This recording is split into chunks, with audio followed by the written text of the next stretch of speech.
Hey guys, Lytane here, and it's October, so that means another themed month. So in the last 2 years, I did visual novels in October, so let's continue that trend with a game that I'm gonna try really hard to pronounce. So let's see if Utawarerumono Prelude to the Fallen is worth it.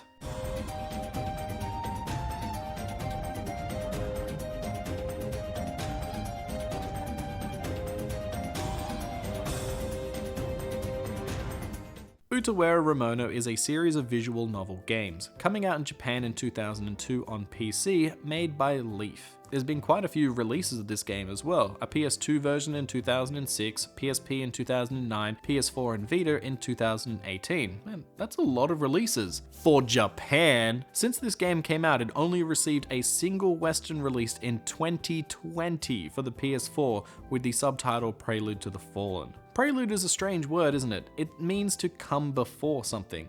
Well, that's because even though this is the first game of the trilogy, it was localized last. The two sequels, Mask of Deception and Mask of Truth, were localized and came out before this game. This was marketed in the West as the third game, which tells the backstory like a prequel. As the two sequels use elements and story ideas from the first, like most sequels ever made, it meant that the West had some parts that were a little confusing. The first game did get a fan translation, so there was a way to play it and understand, but it wasn't official. The only way to experience the first game's story was to watch the anime adaptation, which I'll talk about in a different episode. But if you're just coming into the series today, you should start with Prelude to the Fallen, as it is the first game. That's what I did. Alright, enough history, let's finally look at this game. Well, it turns out when this game first came out that it was classified as an adult visual novel. The main character certainly does get around here. This was because visual novels had started to lose some of their popularity in Japan in the early 2000s. With so many on the market and many manga being insanely popular around this time, games weren't being played as much. In order to draw in a crowd, a lot of visual novels around this time would add some more adult themes to target a very specific audience. And not all of it was tasteful, but I'll go into more detail with that later. When the game was re-released on the PS2 onwards, many scenes were changed and altered to remove these parts. This is the version that the West got and the version the anime is based on, but even being more tame, it's still pretty crazy. So let's start getting into this story, and forewarning, I will pronounce so many things wrong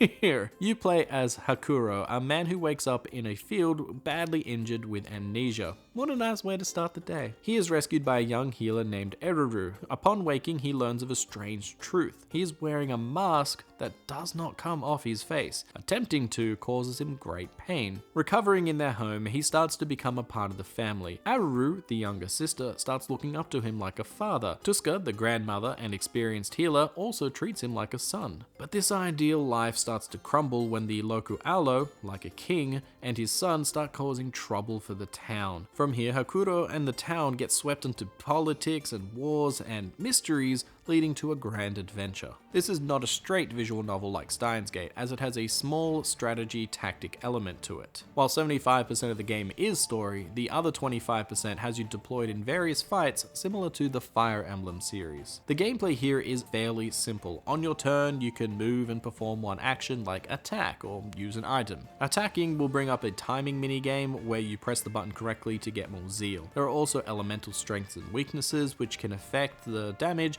and lastly there are chain attacks. As you level up your character, your chain will grow longer and longer, thus dealing more damage. The last action in the chain is a final strike, a big finisher move that you can only use if you have 100 zeal, and you'll need to figure out when's the best time to use these in fights. In all honesty though, the battle system is very basic. Most battles have you just pushing forward and hitting the enemy as hard as you can, and the odd heal or two whenever you need it. Unlike other games in this genre, if a unit dies, there's no consequence other than not being able to use them for the rest of that battle. The battles are all pretty easy as well, with the first two or so having some challenge as you learn the ropes, and the bonus mission after beating the game is quite hard, but everything else just isn't. They are a nice distraction, I guess, from the story, and they even have story elements within them, but they become pretty dull by the end, and I just wanted to rush through them as fast as I could to continue the story. The story, however, makes up for this because it is an interesting one. The world that is built up is vibrant and full of fun characters and deep lore. The structure of the game has you progressing through the main story before you are given some choices. These are all side stories and are usually there to lighten the mood, like giving honey to Aruru to be her friend. Don't worry about missing any of them because you can't, you have to watch them all to continue the main story. Some of these side stories do play into the plot, but the majority of them are just character and world development. These characters are the main driving force of the game. If you don't like them, then there's no way that you're going to finish it. And to be fair, most of them are interesting in one way or another. Starting with Hakuro, our main character, who is this straight-faced, stoic kind of guy. He does do a few goofy things as well, like he isn't always serious, but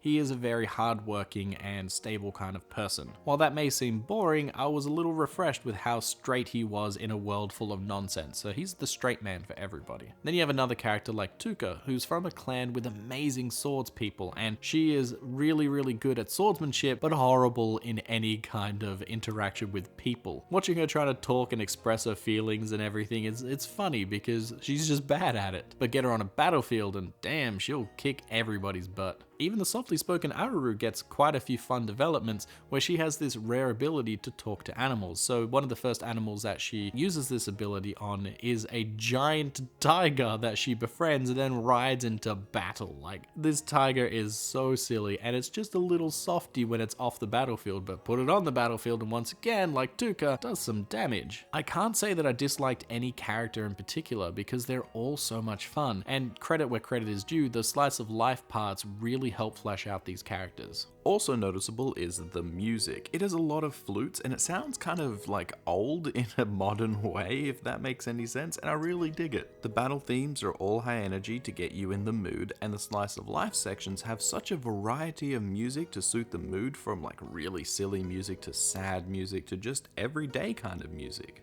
The opening cinematic song and the final song in the game is sung by an artist named Suara. I feel like she's part of the identity of Utawarerumono now because she's always doing the music for them. She's in the shows and the games. It also helps that they all sound pretty good. She's a fantastic singer and I like her music. The design of the world really helps sell the whole story to me. I love the art and all of the characters have such a unique design and personality to them. You can clearly tell at a glance that they are all from different walks of life. This extends to the backdrops as well, with that more feudal kind of Japan style. My only complaint about those backdrops is that there aren't too many in the game. I swear I saw the same 5 ones of the capital like 100 times by the time I finished the game. Also, a lot of the side characters don't get a sprite when talking. If you aren't a main party member or a bad guy, 99% of the time you're going to be a faceless person. Which leads to my biggest complaint. The pacing. The start of the novel is fairly slow paced, introducing the characters and the stakes, and that's fine, but it does drag on a little, and when things start to get going, the pace is all over the place, like a drunk person trying to walk straight. You'll be following through the main story and then it just falls over and you have to do this slice of life before it comes back into the main story. Speaking of those, due to the slice of life nature, it felt like a clear have fun before the serious story starts back up. Instead of sprinkling them through the main narrative, they were always side content. But the biggest pace breaker happens about 80% or so through the story, where one of the big twists is revealed. I won't spoil it here, don't worry. I felt like it came absolutely out of nowhere and had no real foreshadowing to it. It doesn't feel like it connects to the main theme and central conflict of the story either. But it was interesting as all hell though. But I was getting a little annoyed because then it had to rush the explanation of these twists and provide all the backstory in one huge exposition chunk instead of using the entirety of a game. A lot of the times this reminded me of Fire Emblem or even Final Fantasy IX, where the characters are all normal and small in the grand scheme of things. Then they get involved in a couple of small plots before getting swept into a huge end of the world kind of deal. But the progression in those games usually seems more natural as each piece leads to the next, but here I did not get that feeling. There are also a few plot points that are forgotten or go unexplored. Maybe they're there for the sequels, like one character has vampiric tendencies that don't get followed up on. But part of the reason some of these plot discrepancies happen is due to the change of audience. I mentioned that this game was a lot more adult when it first came out. Hakuro slept with almost every person in the game. It was basically hentai. That isn't a bad thing per se, but it wasn't very tasteful from what I've seen. When it was changed, some of the scenes were altered but kept in. That vampire, well, she wasn't, sucking blood in the original. As I mentioned at the start, my entire review has been on the PS4 version of the game, but I would be remiss if I did not talk about the original in some way. Honestly, I have not played the original game, but from what I've seen, the art, music, and style are pretty much the same, just with HD textures and updated to fit a 16:9 ratio. The battle system though was very different. No items, no zeal, no critical hits, so it's even more basic than Prelude. Man, that would probably make the battles even more tedious than they are in Prelude, but maybe it's more balanced without that extra fluff. I'm not sure. But one thing I do love about the original are the battle animations. In Prelude, we have 3D characters and models during the battle scenes, which was done in order to keep it consistent with Mask of Deception and Truth. To be honest, I think they kinda look a little bad. They're not the best animated and the best looking things in the game.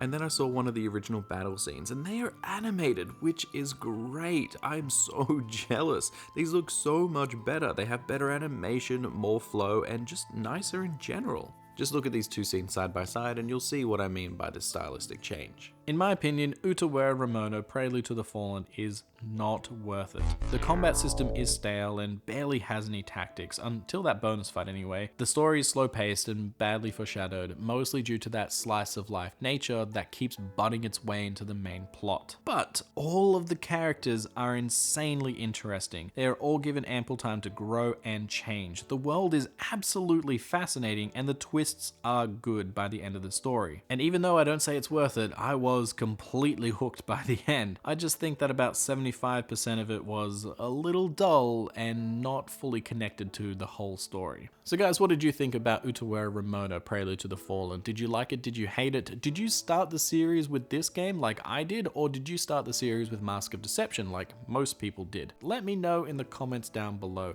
And don't forget to like and subscribe, and I'll see you guys next time. Bye!